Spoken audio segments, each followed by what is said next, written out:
दिवसाचं असेल, जी काही पदयात्रा आहे, मला देखील यायचं आहे, मी येऊ का? आणि तेव्हाच मला त्यांनी सांगितलं, आदित्यजी तुम्ही आता येऊ नका. प्रत्येक शिवसैनिक, प्रत्येक महिला आघाडीची जी काही आपली यंत्रणा आहे ती कामी लागणार आहे. तुम्ही जे यायचं आहे ते साधारणपणे शेवटच्या दिवशी, शेवटच्या तासाला जे आपलं आंदोलन असेल ते आंदोलन, तो सगळ्यात मोठा मोर्चा निघणार आहे. संभाजीनगरमध्ये जे कोणी नागरिक असतील ते आपल्या सोबत येणार आहेत. आज इथे उतरल्यानंतर जे काही मी पाहतोय, प्रत्येक जण मला जो भेटत आहे, मी आता रस्त्याने येत होतो, मला सगळेजण सांगतात की आदित्यजी पाण्या प्रश्नाबद्दल काहीतरी करा, आवाज उठवा, तुम्ही जो मोर्चा काढला तो योग्य आहे, आम्हाला पाणी मिळालंच पाहिजे. कधी 10 दिवसानंतर, कधी 11 दिवसानंतर, कधी 12 दिवसानंतर, कधी 15 दिवसानंतर पाणी हे आमच्या घरी येत आहे. बरं, पाणी जे येते ते काही पिण्यासारखं पाणी आहे का? अनेक ठिकाणी मी ऐकतोय पाणी येते की कोका कोला येतोय, पेप्सी येते, हे आपल्याला कळत नाहीये. अक्षरशः गढूळ पाणी येते, जवळपास काळं पाणी येत आहे. ही सजा ही आपल्या छत्रपती संभाजीनगरला कशामुळे मिळत आहे, कोणामुळे मिळत आहे, आम्ही काय पाप केलं आहे, ह्या मुख्यमंत्री महोदयाने आपल्याला सांगितलं पाहिजे, तर आणि तरच हे आंदोलन थांबेल, नाही तर हे आंदोलन थांबणार नाही. हे आम्ही आज इथे इशारा द्यायला आलेलो आहे. मला तेही दिवस आठवतात जेव्हा फडणवीस साहेब विरोधी पक्ष नेते होते. इथे मला वाटतं ह्याच रस्त्यावर त्यांनी आंदोलन केलं होतं आणि काय भाषण केलं होतं, तुमसे गिला नाही, हे ते काय काय सांगत होते ना, किती यादी टाकल्या, इथून येण्यासाठी बंदी, तिथून येण्यासाठी बंदी, आता तुम्हाला सांगतो बिलकुल आमचं सरकार आलं की बिलकुल पाणी देऊ. फडणवीस साहेब, ओरडून चालत नाही, काम करायला लागतं, ते काम करून दाखवायला लागतं. ती धमक उद्धव बाळासाहेब ठाकरेंमध्ये होती, ती तुमच्यात असेल तर काम करून दाखवा, या शहराला पाणी देऊन दाखवा. पण नुसतं आरोप करायचे, तोडफोड करायची, जातीय भांडणं लावायची, धार्मिक भांडणं लावायची, समाजामध्ये वाद निर्माण करायचे.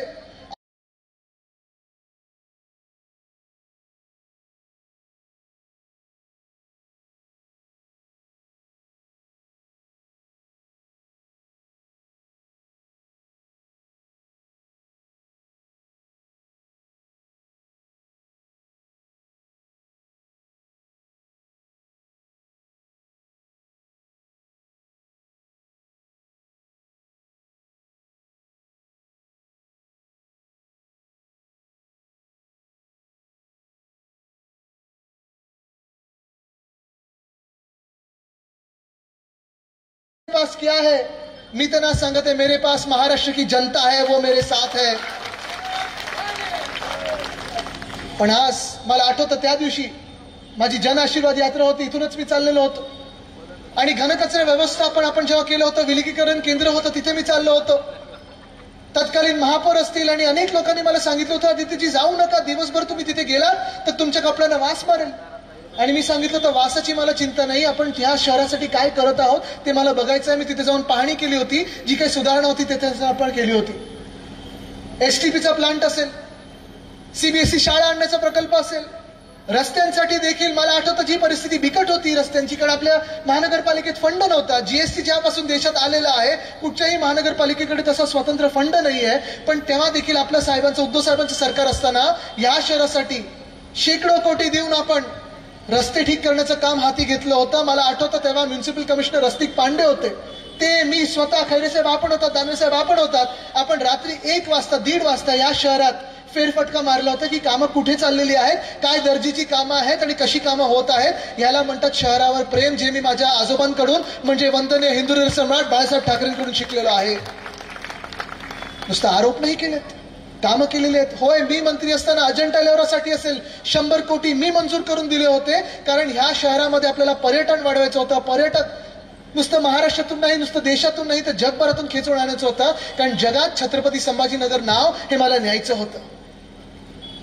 पण फडणवीस साहेब, आपण ज्या रस्त्यावर मोर्चा काढलात, फडणवीस साहेब ज्या शहरामध्ये आपण आंदोलन केलं, ज्या शहरामध्ये आपण वचन दिलं होतं की माझं सरकार येऊ द्या, म्हणजे त्यांचं सरकार येऊ द्या, किती 2 दिवसात पाणी देतील सांगितलं होतं, रोज पाणी देतील असं सांगितलं होतं. फडणवीस साहेब, कदाचित आपल्याला माहिती नसेल, कारण आपण ह्या भांडणांमध्ये व्यस्त आहात. एशियनशी गट तुमच्याशी भांडत आहे, दादांचा गट तुमच्याशी भांडत आहे, तेवढं नसेल तरी थोडाफार भांडतच आहे. पालकमंत्री कोण होणार, मुंबईमध्ये मंत्र्यांच्या बंगल्यांमधून कोणाचा बंगला कोणाला मिळणार, चांगल्या गाड्या नवीन मंत्र्यांना मिळत आहेत की नाही, प्रोटेक्शन कोणाला आहे, Z+ कोणाला आहे, रुबाब कोणाचं जास्ती आहे. फडणवीस साहेब, मला माहिती आहे तुम्हाला ह्याच्यात व्यस्त ठेवलेलं आहे, पण थोडं त्याच्यातून लक्ष बाहेर काढा आणि या महाराष्ट्राच्या जनतेकडे द्या लक्ष. आज ही जनता त्रस्त आहे, हैराण आहे. आज महाराष्ट्रात कुठचाही जिल्हा असा नाहीये जिथे गुन्हेगारी वाढली नसेल. एक दिवस पोलिसांना मोकळं करून द्या, हात मोकळे करा त्यांचे. गुन्हेगारी एका दिवसात पोलीस थांबवतात की नाही हे पाहून बघा.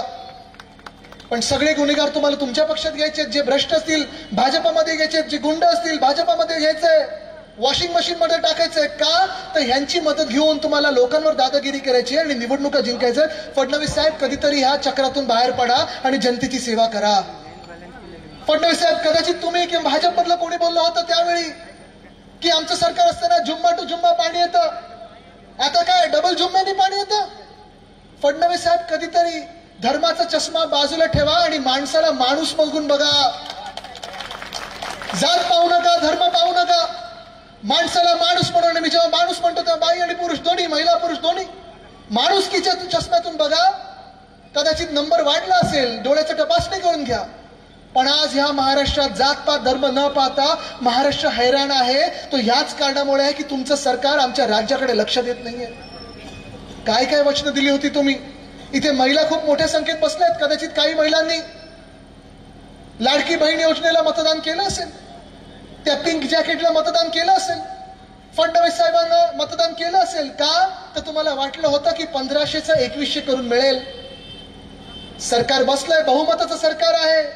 असं बहुमत कदाचित गेल्या 15-20 वर्षात कोणी पाहिलं नसेल असं सरकार बसलंय. मी आज इकडच्या सगळ्या महिलांना विचारत आहे, लाडकी बहीण योजना ही यशस्वीरित्या चालवत आहेत की नाही सरकार?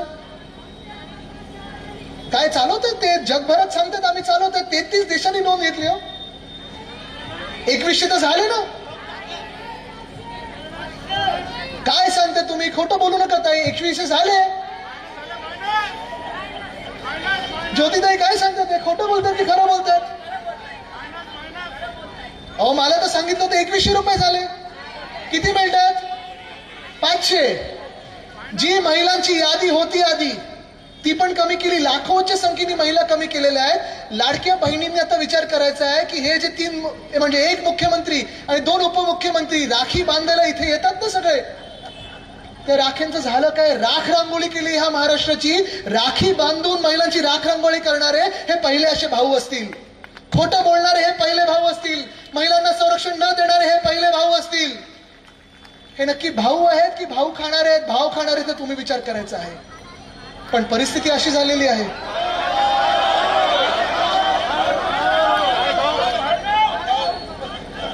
ठीक आहे, ते तुम्ही ठरवायचं. तुम्ही ठरवायचं. मी भाव खाव बोललो, बाकी काय बोललो नाही.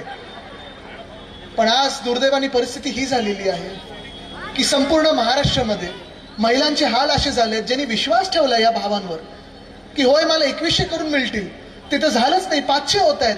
काही काही महिलांबद्दल असं झालेलं आहे की ज्यांच्या खात्यात पैसे गेले, हेच सरकार निर्लज्जपणे आता सांगते की तुमच्या खात्यात चुकीचे पैसे आले, ते परत द्या, नाही तर तुम्हाला आम्ही दंड देखील लावू. हे पहिलं सरकार असेल, निर्लज्ज सरकार असेल. पण त्याच बाजूला मी पाहतोय ग्रामीण भाग असेल, शहरी भाग असेल, कधी अतिवृष्टी होते, कधी दुष्काळ होतो. आता गेल्या 6 महिन्यात देखील काही काही ठिकाणी पाऊस पडलाय, काही काही ठिकाणी दुष्काळ परिस्थिती झालेली आहे. शेतकरी बांधव आत्महत्या करतात, गळ्याला फास लावून स्वतःचे जीव घेत आहेत. आणि त्यांच्या देखील महिलांना, पत्नींना हे सरकार उत्तर देऊ शकत नाही की ही परिस्थिती शेतकऱ्यांना का आली. इथून काही अंतरावर या जालना रोडवर जा, कधी बीड रोडवर जा, मुख्यमंत्री बोलतात हे आता मला करायचं नाहीये. नक्की ह्या राज्यात चाललंय तरी काय? हा प्रश्न जर आपण विचारला तर तुम्हाला भलतीकडे नेतील. मी तुम्हाला पुन्हा एकदा सांगतो, होय रामराज्य आम्हाला पण आणायचं आहे, पण आमच्या रामराज्यात आम्ही एक शिकवण घेतलेली आहे. आमची शिकवण हीच आहे, रघुकुल रीत सदा चली आहे, प्राण जाय पर वचन न जाय. जेव्हा जेव्हा हे भाजपचे मंत्री असतील, हे एशनशी गटातले मंत्री असतील, ह्या सगळ्या महाझुटी कारभार मधले निर्लज्ज आमदार असतील, खासदार असतील, ते येतील तेव्हा विचारा त्यांना, पाणी कधी देताय? तुम्ही जी वचनं दिली होती ती पूर्ण कधी करताय? आणि नसेल करताय तर राजीनामा द्या आणि निघून जा आमच्या महाराष्ट्रातून. आम्हाला ह्या राज्यामध्ये असे खोटारडे लोक नको आहेत. बरं, प्रश्न असा आहे की तुमच्या इकडच्या पालकमंत्र्यांना भेटायचं तर भेटायचं तरी कधी? 72व्या माळ्यावर जायला तुम्हाला लिफ्ट आहे का? ते गाणं होतं ना, ऊंची आहे बिल्डिंग लिफ्टरी बंद आहे, कैसे मैं आऊ दिल रजामंद आहे, ते झालं. बरं खासदार आहे ना, आता मी तेच विचारत होतो, मला वाटतं राजूजी तुम्हाला विचारत होतो, आत्ताचे खासदार कोण आहेत तुमचे? खासदार कोण आहेत? नाही आता